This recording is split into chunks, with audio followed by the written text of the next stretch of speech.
Welcome to my podcast where I discuss the origins of all sorts of things. I'm your host, Danny Payne, and this is On the Origin of Everything.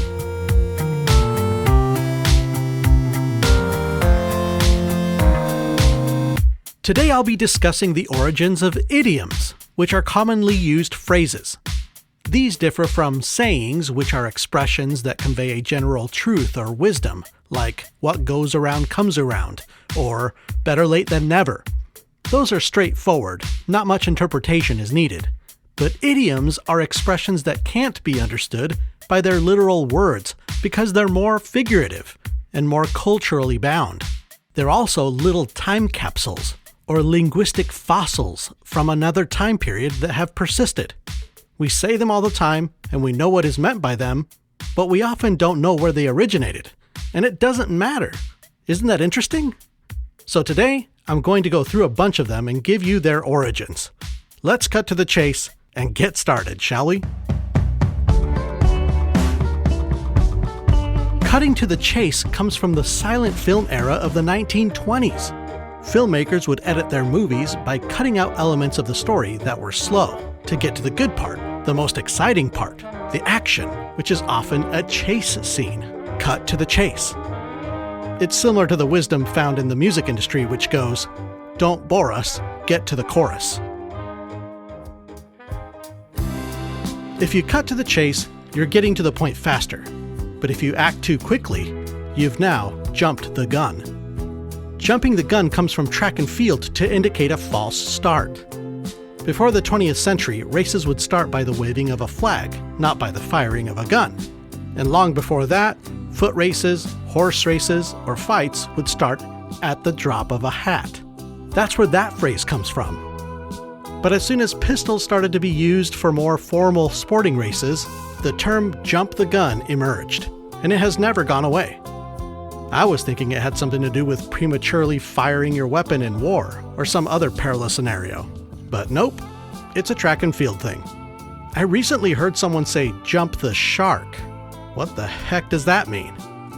Jumping the shark was a phrase that was coined in 1985 by John Hein, a radio personality, to describe the exact moment a TV show begins to decline.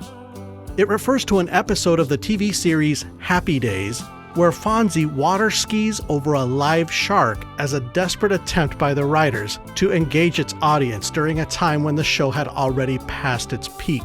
So, if you're the writer of a show that is losing viewership and you come up with a ridiculous storyline like the Fonz water skiing over a shark while still wearing his leather jacket, you've lost your audience. You're done. Jumping the shark isn't as well known as jumping the gun, but I like it.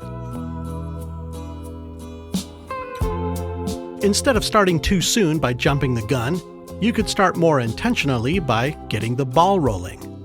This idiom shows up as early as the 1830s in the figurative sense, already meaning to start something. It comes from sports that began by rolling a ball, like lawn bowling. A similar expression is hitting the ground running. Many people have claimed that this phrase arose from World War II when paratroopers landing or soldiers debarking a vehicle were trained to move instantly upon touching the ground. But it was actually around much earlier than that. It first shows up in print in the early 1900s when describing people jumping off of moving trains, needing to hit the ground running to avoid serious injury. The reason many people point to World War II for its origin is because that's when its use really took off and was cemented into everyday speech. If you suffer from male pattern baldness, you and I are in the same boat. This phrase is easily understood to mean that we share the same circumstance, and it has always been used as a metaphor. It didn't come from one single event, as far as we can tell, but its earliest documented mention dates back to the 1500s. It first appears in 1584 in a passage that goes, "Have ye pain? So likewise pain have we, for in one boat we both embarked be." Sounds way more poetic in that old English than, "We're in the same boat, bro." Well, I hope you have your sea legs today because there are a bunch of idioms that stem from maritime language. It makes sense that naval terminology would have lasted the test of time and spread across many lands, as the world was being explored and colonized by Great Britain via their Royal Navy. All hands on deck is an obvious one, meaning everyone needs to get involved for the same cause, right? It comes from a command for the entire crew to report to the deck of the ship, when all hands, or all crew members, were needed. This is similar to the phrase, hit the deck, though that comes later, and has a different meaning. Sailors used hit the deck to mean drop to the deck quickly, usually to avoid danger or to brace for impact. Then the broader military used it as shorthand for boots on the ground action, or as a signal to drop flat on the ground to avoid gunfire in the 1920s and 30s. It eventually became English slang for get moving. Before there were steamships, wooden sailboats would have a tough time navigating through frozen waters. To overcome this problem, they would send a smaller, sturdier ship to go ahead to break up the ice to clear a path for the bigger vessel. This is where we get the phrase, break the ice. It's another idiom that dates way back to the 16th and 17th centuries, starting out as a literal breaking of ice and becoming a figurative term to describe opening the way for others, to ease social tension, initiate conversation, or overcome an obstacle. There are a bunch of everyday expressions that originate from managing the sails of a ship. When you start a new job, your trainer might say, "Let me show you the ropes." Another variation is knowing the ropes. And this comes from a sailor's need to know how to use all of the ropes that are used to manipulate the sails. Hand over fist is another one. Today it means to do something rapidly, usually having to do with making lots of money in a short period of time. But it comes from pulling ropes on a ship quickly, hand over hand, or hand over fist. I should note that the earliest mentions of hand over fist are in the context of general rope pulling, not specific to sailing, but the phrase was reinforced and perpetuated by its use in maritime activity. Now, if you've had one too many drinks, you might say you're 3 sheets to the wind. If 3 sheets or sails were loose, they would flap wildly, causing the ship to stagger as if it was drunk. 3 sheets to the wind is slang that dates back to the 19th century. And have you ever been taken aback by something that surprised you? Sails are taken aback when a sudden gust of wind hits them from the front, stopping the ship abruptly, like slamming on the brakes. It was a literal phrase that turned figurative over time. If you're preparing for a storm, you might say, "We better batten down the hatches." If sailors saw a storm headed their way, they would use battens, which are long wooden strips, to fasten tarps over the hatches in preparation for potentially taking on water. A ship stranded above the tide line, stuck on the shore, was literally left high and dry. That's where that expression comes from. So many idioms are derived from nautical terminology. And I'm not done yet. A phrase we often use to mean on the whole, or generally speaking, is by and large. This one comes to us from the 17th century, when by meant sailing into the wind, and large meant sailing with the wind. Language has changed a lot in 400 years. So, if a ship could sail by and large, it had the ability to maneuver in both conditions, and that's how that phrase came to mean in all conditions, or in most cases, or in general. 400 years later, I had still been saying by and large without even knowing where it came from. If you know someone who is unpredictable or uncontrollable, you might refer to them as a loose cannon. My first guess was that a loose cannon was a cannon that was not sufficiently fixed to a foundation, making it hard to aim. But no. Well, I was partly right. Cannons on warships were mounted on wheeled frames or carriages, but they were tethered to the ship by rope to stay in place. If one of them got loose, the danger it posed wasn't that it would shoot the cannonball imprecisely. The danger was that the cannon itself would roll around violently in rough seas and destroy the ship from within. You don't want a loose cannon on a ship, or in your life. Interestingly, there is no evidence that sailors ever used the phrase loose cannon. This idiom originated from an 1874 Victor Hugo novel in which a loose cannon destroys a ship from within. This dramatic scene of a loose cannon wreaking havoc was widely read and retold, entering English as a metaphor for an unpredictable and dangerous person. I got one last one of these ship-related idioms. As early as the late 1600s, ships would receive an official document from the port's consul before departure, a document that they would then have to present to authorities at the port of arrival. This document was a report certifying the public health status of the port of departure. If there was no indication that that port and its surrounding area had been plagued with infectious diseases, the ship received a clean bill of health. This report would then be presented at the port of arrival for officials to determine whether the ship could dock immediately, or needed to be inspected, or needed to be quarantined. The opposite of a clean bill of health was a foul bill of health. Showing up to a port with a foul bill of health would deny you entry. Today we use a clean bill of health as a way to say that everything is fine, and it comes from port regulations designed to prevent the spreading of horrible diseases. Very cool. Alright, let's take a quick break right here, and when I come back, we'll get off this ship and step onto dry land to go over some commonly used phrases that don't have to do with sailing. Don't go anywhere.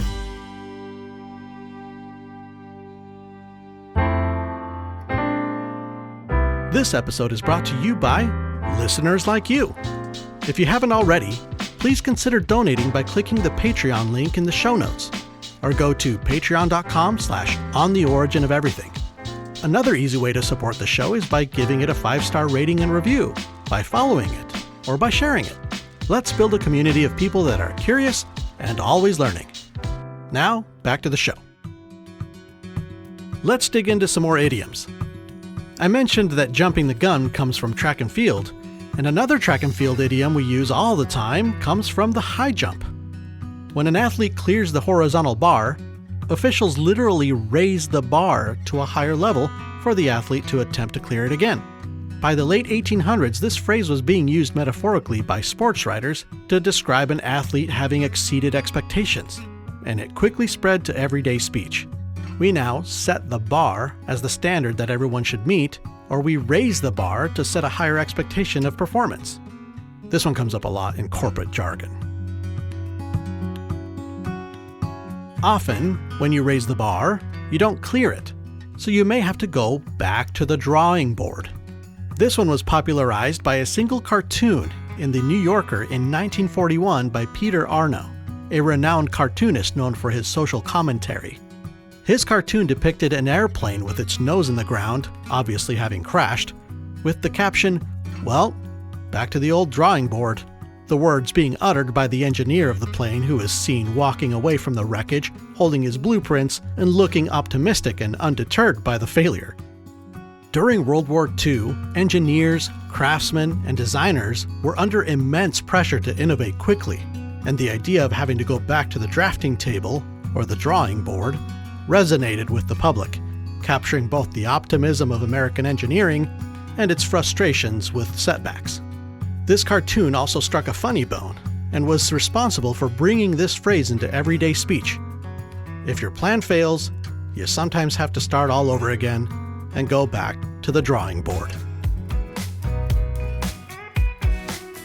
If you were back to the drawing board, you might be working long hours to come to a solution. And if you were working long into the night, you might say you were burning the midnight oil. Before electricity and before gas lights, the only way to work after sunset was by the light of an oil lamp. You were literally burning oil at midnight.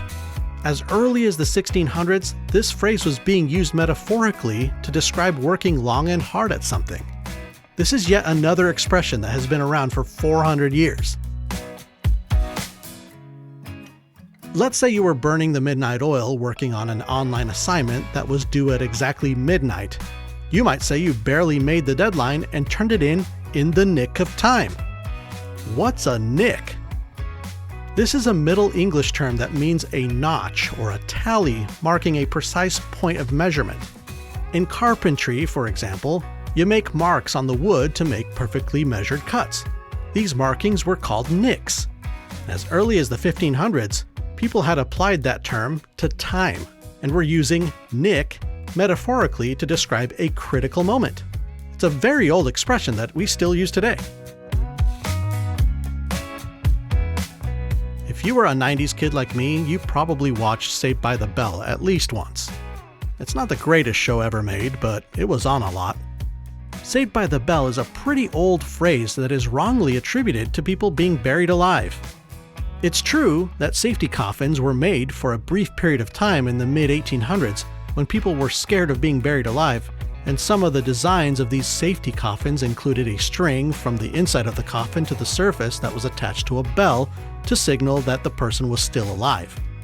But these coffins were not mass-produced, and there's no evidence that they ever succeeded in correcting such a horrific mistake.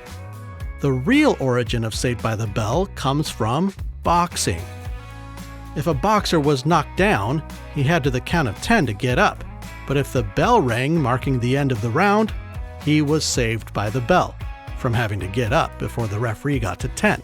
That's the true origin of getting saved by the bell, and it dates back to the late 1800s. I don't know very much about boxing, but I had a hunch that the phrase "on the ropes," which now indicates being in trouble, came from boxing too. If a boxer is driven back against the ropes, he's vulnerable and possibly close to defeat, barely staying upright with nowhere to go. This again went from being a literal thing to a figurative expression to describe someone in a perilous situation, as early as the turn of the 20th century. By the way, prize fighting didn't always involve ropes. The two opponents originally fought inside a circle of spectators, a ring of humans. As the sport evolved, organizers erected ropes around the fighting area, not in a circle shape, but in a square shape, out of ease. Yet we continued to call it a boxing ring. Another idiom that comes from this sport and time period is throwing in the towel. When a boxer was taking too much of a beating and it seemed dangerous to continue, the trainer would literally throw a towel into the ring to stop the fight and take the loss. The gesture appears in print in the late 1800s, and by the early 1900s, the phrase had spread to everyday English as a metaphor for giving up, quitting, or accepting defeat. I've got a handful of others to go through, but these are a little more random and disjointed. And it's because there were so many idioms that I wanted to do, but most of them had disputed origins. I wanted to stick to the ones that had rock-solid, verifiable origins. I had to weed out like 40 of them, unfortunately. So, the next one deals with the scenario in which someone takes credit for something you did, or takes your spotlight, and you might say, "Hey, don't steal my thunder." This phrase comes from a very specific incident in London around 1709, and it's way more literal than I had expected. English playwright John Dennis had invented a special effect for the sound of thunder for his play, and when the show flopped and was cancelled, his special effect was used in a different play without his permission. He found out about it because he was there, in the audience, when he heard his own thunder effect being used, and he freaked out publicly, using the phrase, "They steal my thunder." He made such a stink about it that this accusation of theft was quickly adopted by the theatrical world first, then to general English, as shorthand for taking credit for someone else's accomplishment, or stealing someone else's idea and getting all the praise. It's never a good feeling when someone steals your thunder. Ask John Dennis. As a rule of thumb, it's healthy to drink 8 glasses of water a day. Rule of thumb comes to us from the 1600s, when the width of a thumb was used as a rough, practical measuring tool, about an inch. This practice was used across many trades as a stand-in for more precise tools when speed mattered more than accuracy. By the late 1600s, it already carried the sense of a general principle or a rough estimate. Before precise measuring tools were being used for everything, the human body was a quick and easy way to get close enough. A horse's height is measured in hands from the ground to the shoulder. One hand is about 4 inches.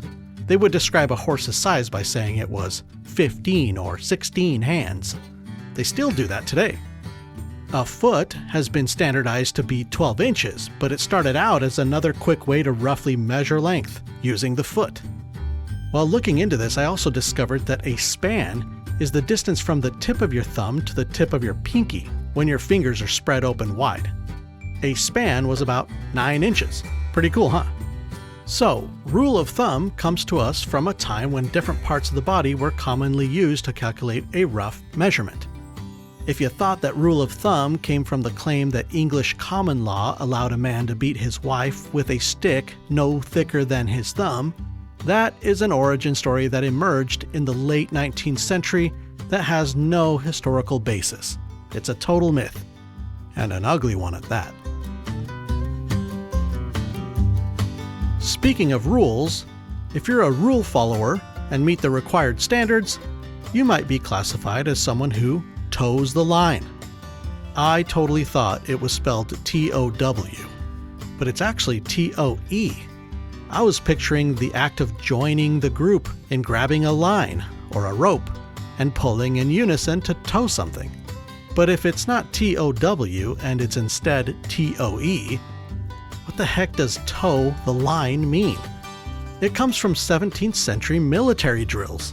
Soldiers were required to line up in formation with their toes touching lines on the ground. In the early 1800s, towing the line came to be used for foot races, as runners would assume their starting positions with their toes on the starting line. It was also applied to schools and factories, where students or workers would regularly have to line up for roll calls or inspections. By the mid-1800s, the phrase was being used metaphorically to describe the act of being obedient, conforming, or aligning with a political party. I'll close with an idiom origin that started out as figurative and was retroactively attributed to a literal practice that is purely fiction. I'm mostly doing this to debunk the myth surrounding the phrase, bite the bullet. It has long been claimed that soldiers would bite down on a bullet during surgeries like amputations to endure the pain before anesthesia was invented, and to avoid biting down on their own tongues. But there is no historical evidence for this. If they were going to bite down on anything, it would have been a strap of leather or a wooden stick, not a bullet. The earliest mention of biting a bullet comes from a classical dictionary of the vulgar tongue by Francis Gross in 1796. In this dictionary of English slang, the phrase chew a bullet appears under the entry nightingale, which was a term defined as a soldier crying out in pain during torture. It says, "It is a point of honor never to cry out or become nightingales, whilst under the discipline of the cat of 9 tails, whippings, to avoid which they chew a bullet." In this passage, chewing a bullet is being presented as a figurative term, as slang to denote enduring pain without complaint. And it's not during surgery, but during torture. The earliest widely attested use of the specific wording "bite the bullet" appears in Rudyard Kipling's 1891 novel, The Light That Failed, in which it is used figuratively again. Here's the passage. "Steady, Dickie, steady," said the deep voice in his ear, and the grip tightened. "Bite on the bullet, old man. Don't let them think you're afraid." This usage is significant because it establishes the phrase in its modern metaphorical meaning of enduring pain or fear with courage and stoicism.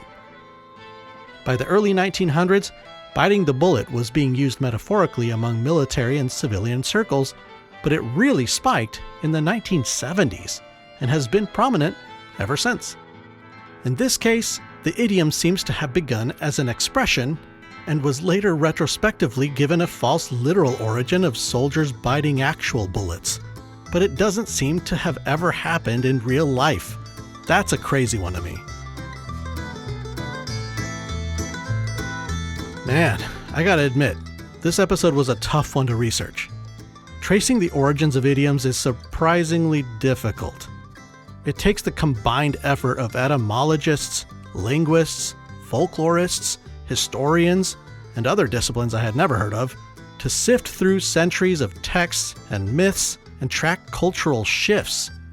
Every phrase requires an archaeological dig of sorts. Pretty often, the origins are messier and more nuanced than we would like. I couldn't help but wonder why certain phrases have such staying power. Why are we still using expressions that people were using hundreds of years ago, that stem from a time period that is unrecognizable to us? Idioms stick around because they do something our psychology loves.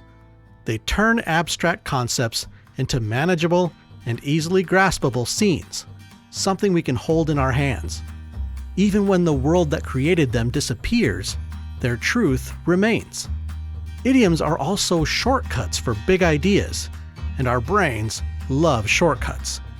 I'll leave you with a quote from the 1980 book titled Metaphors We Live by George Lakoff. Metaphor is pervasive in everyday life, not just in language, but in thought and action. Our ordinary conceptual system, in terms of which we both think and act, is fundamentally metaphorical in nature. That's all for today. I foresee a second episode that covers a whole new batch of idiom origins. These were really fun, and there's plenty more where that came from. Thanks for listening, and I'll see you back here in a couple of weeks for another episode of On the Origin of Everything. So long. Research for this episode was done by yours truly. Music and production by Jezere Wilson. This podcast is listener-supported, operated by Jez and myself under the On the Origin of Everything LLC in the United States. All rights reserved. We can be reached via email at info@ontheoriginpod.com.